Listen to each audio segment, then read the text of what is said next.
तो सिया राम मैं सब जग जानी, ओ करहो प्रणाम जोर जुग पाही।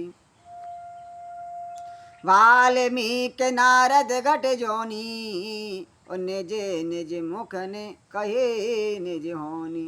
तो जल चर थल चर नभ चर नाना, ओ जी जड़ चेतन जीवे जिहाना।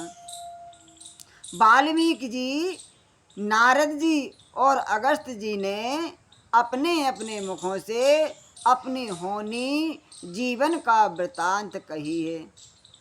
जल में रहने वाले, जमीन पर चलने वाले और आकाश में विचरने वाले नाना प्रकार के जड़ चेतन जितने जीव हैं इस जगत में हैं। माति कीरति गति भूत भलाई, और जब जेह जतन जहाँ जेह पाई।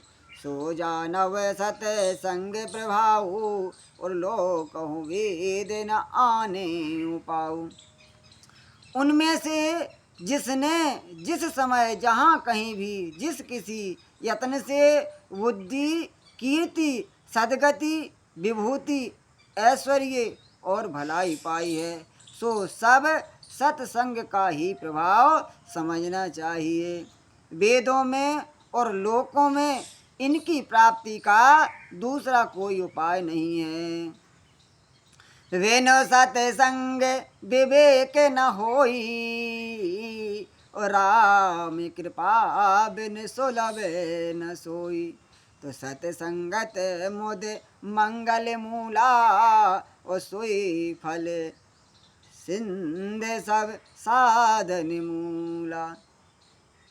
सत्संग के बिना विवेक नहीं होता है, और श्री रामचंद्र जी की कृपा के बिना वह सत्संग सहज में मिलता भी नहीं है।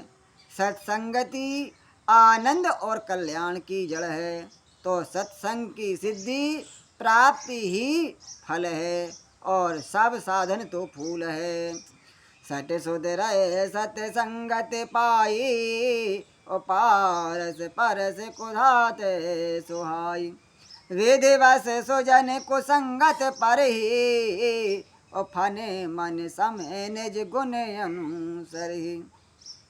दुष्ट भी सत्संगति पाकर सुधर जाते हैं। जैसे पारस के स्पर्श से लोहा सुहावना हो जाता है, सुंदर सोना बन जाता है, किंतु देव योग से यदि कभी सज्जन कुसंगति में पड़ जाते हैं तो वे वहाँ भी सांप की मणि के समान अपने गुणों का ही अनुसरण करते हैं। अर्थात जिस प्रकार सांप का संसर्ग पाकर भी मणि उसके विष को ग्रहण नहीं करती तथा अपने सहज गुण प्रकाश को नहीं छोड़ती, उसी प्रकार साधु पुरुष दुष्टों के संग में रहकर भी दूसरों को प्रकाश ही देते हैं। दुष्टों का उन पर कोई प्रभाव नहीं पड़ता है।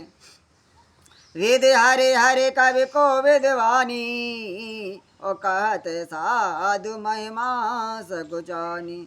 सो मोसन कह जात न कैसे, और साख बनक मन गुण गण जैसे। ब्रह्मा विष्णु शिव कवि और पंडितों की वाणी भी संत महिमा का वर्णन करने में सकुचाती है। वह मुझसे किस प्रकार नहीं कही जाती, जैसे साग तरकारी बेचने वाले से मणियों के गुण समूह नहीं कहे जा सकते।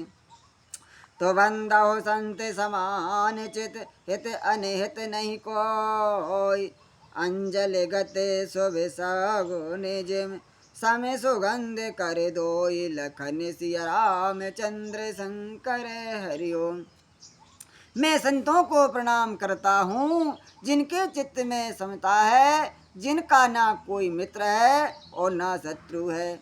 जैसे अंजलि में रखे हुए सुंदर फूल, जिस हाथ ने फूलों को तोड़ा और जिसने उनको रखा, उन दोनों ही हाथों को समान रूप से सुगंधित करते हैं। वैसे ही संत शत्रु और मित्र दोनों का ही समान रूप से कल्याण करते हैं। बोले बालाजी सरकार की जय हो, श्री अयोध्या राम जी लला की जय हो। तो प्रिय भक्तों, ये कथा कैसी लगी? तो अपना चैनल है सनातन ही सत्य है। प्यारे मित्रों, ना तो कोई ज्ञानी है और ना कोई ज़्यादा पढ़े लिखे हैं। जैसा टूटा फूटा बनता है बालाजी को सुनाते हैं, तो बालाजी की प्रेरणा हुई कि जैसे हमको सुनाते हैं ऐसे भक्तों को भी सुनाओ। तो उनकी आज्ञा लगी, आप लोगों को शेयर करते हैं। जैसा बनता है टूटा फूटा तो उसको ग्रहण करें और दास पे अनुग्रह करें। जय श्री राम।